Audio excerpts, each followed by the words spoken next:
નમસ્કાર, હું છું આપનો રઘુવીર મકવાણા અને આજે વાત કરીશું વિશ્વ મહિલા દિવસની અને મારી સાથે ચીફ ગેસ્ટમાં જોડાયા છે પીએસઆઈ જીડી આહિર. તો ખૂબ ખૂબ સ્વાગત છે અમારા ઇન્ટરવ્યૂમાં. આપની કારકિર્દી વિશે થોડી વાતચીત કરીએ છીએ. તો આપની કારકિર્દીની શરૂઆતમાં એક મહિલા તરીકે તમારે કેવા પડકારોનો સામનો કરવો પડ્યો હતો?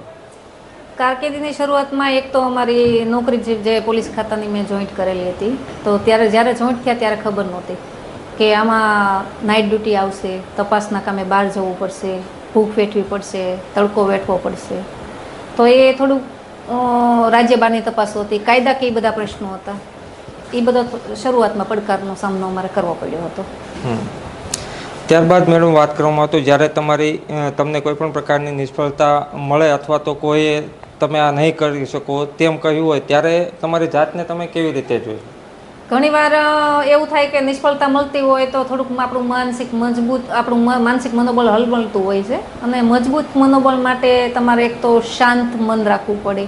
જ્યારે પરિસ્થિતિ એવી હોય કે સામે ઉગ્ર બોલાચાલી થતી હોય ત્યારે આપણું મન છે એકદમ શાંત રાખવાનું હોય છે. બીજું કે મને એવું થાય કે આમાં હું આ કામ નહીં કરી શકું ત્યારે હંમેશા મેં યુનિફોર્મનો સહારો લીધો છે. યુનિફોર્મ પહેરી લઉં અને હું મારી કેપ પહેરું, એની માથે અશોક સ્તંભ હોય એટલે મને ઓટોમેટિક આમ કુદરતી પ્રેરણા ગણો કે કંઈ યુનિફોર્મનું કંઈ ગણો, શક્તિ ગણો, તો મને કુદરતી પ્રેરણા મળે છે. એનાથી મેં હજી સુધીમાં મને કોઈ પણ આરોપી મારે પકડવાનું હોય, ડિફિકલ્ટી હોય, ત્યાં ટોળા વળી ગયા હોય, તો જ્યારે મેં યુનિફોર્મ પહેર્યો હોય ને તો મને એ કામ એકદમ કુદરતી નેચરલી આસાન લાગે છે. મેડમ, વાત કરવામાં આવે તો ઘણી બધી સ્ત્રીઓ માટે ઘર અને વ્યવસાય વચ્ચે સંતુલન રાખવું ખૂબ જ અઘરું હોય છે, ત્યારે તમે આ બેલેન્સ કેવી રીતે જાળવો છો? જી, એમાં એવું છે કે જ્યારે નાના બાળકો હોય અને મેરેજ લાઈફ હોય, લગ્ન જીવન હોય, સમાજ હોય, તો ત્યારે છે ને અમે એડવાન્સમાં તૈયારી કરી લઉં છું. આગલા દિવસે હું વિચારી લઉં કે કાલે મારે શું કરવાનું છે, તો ઘરનું કેટલું કામ જરૂરી છે અને ઓફિસનું કામ કેટલું જરૂરી છે. તો જેમાં ઓફિસનું કામ છે એને પ્રથમ પ્રાધાન્યતા આપું છું, કારણ કે ઓફિસનું કામ છે એનો સમય નહીં હોતો, ઘરનું કામ તો તમે એની ટાઈમ કરી શકો છો. શું તમને ક્યારે એવું લાગ્યું કે આ સફળતા મેળવવા માટે તમારે વ્યક્તિગત જીવનમાં બહુ મોટો ભોગ આપવો પડ્યો હોય? જી, સફળતા મેળવવા માટે તો પ્રથમ તો અથાગ મહેનત કરવી પડે છે. મહેનત વગર કશું મળતું નથી. અથાગ મહેનત, તનતોડ મહેનત, સખત પરિશ્રમનો બીજો કોઈ વિકલ્પ હોતો નથી. મહેનત કરો એટલે એને ચોક્કસ પરિણામ મળે જ છે. અથાગ મહેનતથી બધું શક્ય છે. પરિવારનો ટેકો કેટલો? પરિવારનો ટેકો, જો પરિવારના સભ્યોનો શરૂઆતમાં એવું હતું કે કુટુંબને, સમાજને હતા, જ્યારે નવી નોકરી હતી ત્યારે પડકારરૂપ હતું. પણ ત્યારે અમે આખા સમાજને અમારામાં ગણીએ તો મારા બેન ફર્સ્ટ પોલીસમાં હતા અને બીજી હું હતી.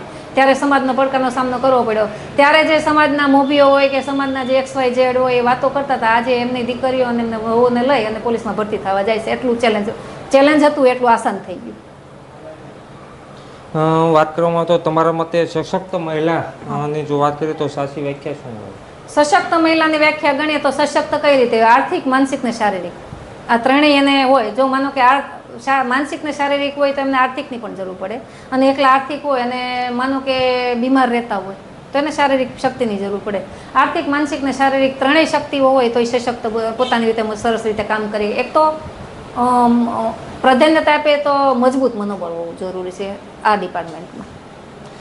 ત્યારબાદ વાત કરવામાં આવે તો આજની જે યુવા પેઢીની જે યુવતીઓ છે જેઓ તમારા જેવું બનવા માગતા હોય છે, તેમને તમે કઈ મુખ્ય 3 વાતો કે 3 સલાહ આપશો?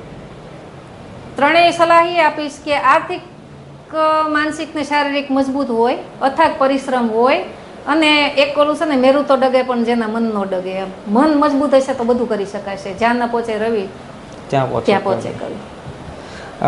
આવનારા 5 કે 10 વર્ષોમાં તમે ભારતીય મહિલાઓની સ્થિતિમાં કેવો બદલાવ જોવા માંગો છો?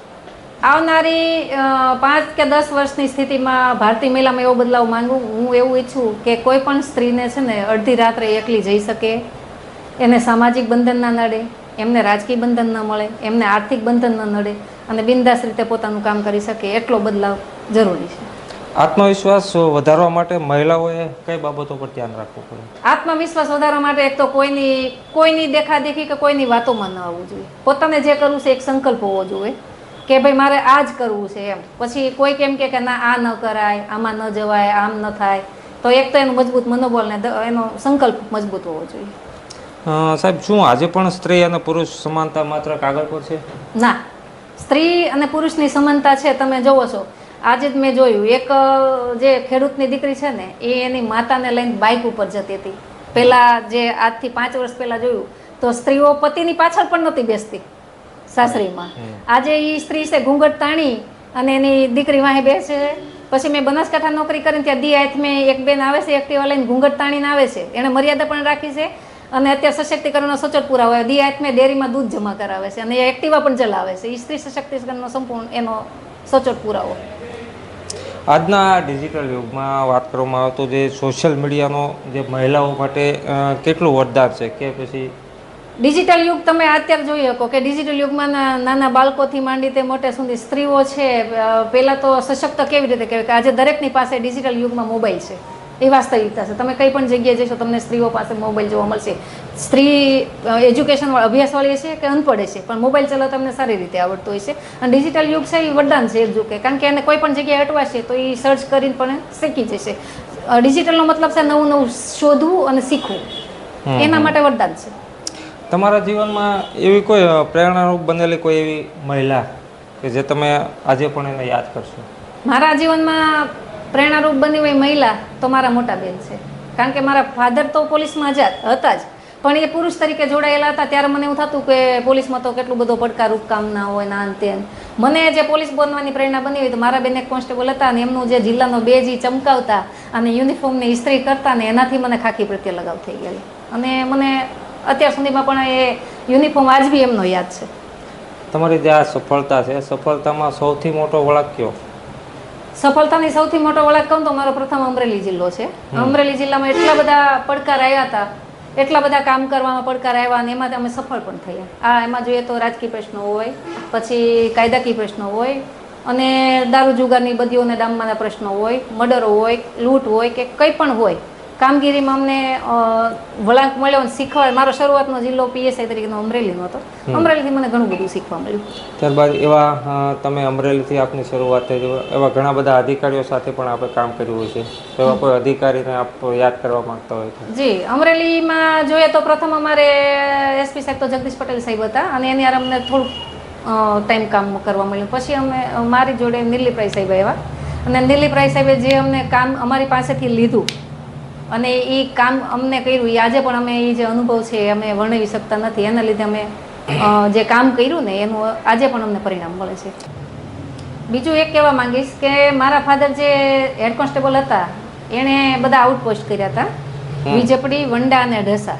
જ્યાં મારા ફાધરે આઉટપોસ્ટમાં જમાદાર તરીકે નોકરી કરી એ જ થાણામાં હું એને થાણા અધિકારી તરીકે મેં નોકરી કરેલી છે, વંડા અને વીજપડી બંનેમાં. એટલે એ મને કામ તમે ગણો તો ગર્વ કહો તો ગર્વ છે એના ઉપર. સાહેબ મેં એવું પણ સાંભળ્યું છે કે ઢસા પણ નોકરી કરી. મારા ફાધર અહીંયા ઢસા પણ નોકરી કરતા હતા. એને અહીંયા ત્યારે ઢસા ઓપી હતું અને ગરડા પોલીસ સ્ટેશનનું હતું. ત્યારે હું પહેલું ભણતી હતી. એટલે શરૂઆત જ મારી જે અભ્યાસની શરૂઆત થઈ એ ઢસાથી જ થઈ છે. એટલે જ્યાં જ્યાં ફાધર હતા જ્યાં ફાધર હેડ કોન્સ્ટેબલ તરીકે નોકરી કરી ત્યાં ત્યાં મેં પીએસઆઈ તરીકે નોકરી કરી છે. ઓકે, મારો છેલ્લો પ્રશ્ન કે આજે મહિલા દિવસ છે અને આજની જે આ મહિલાઓ છે જે આપણો આ ઇન્ટરવ્યૂ જોતા હશે એ મહિલાઓને આપ શું મેસેજ આપવા માંગો છો?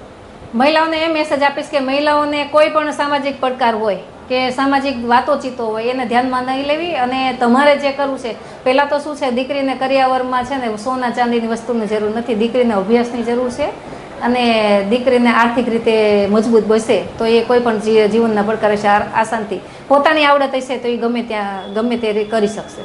આભાર. તો આ હતા પીએસઆઈ જીડી આહિર કે જેઓને ગીતાબેન આહિર તરીકે પણ ઢસામાં ખૂબ સારી રીતે ઓળખે છે અને ઢસામાં ખૂબ સારી એવી તેઓએ નામના પણ મેળવી છે અને આજની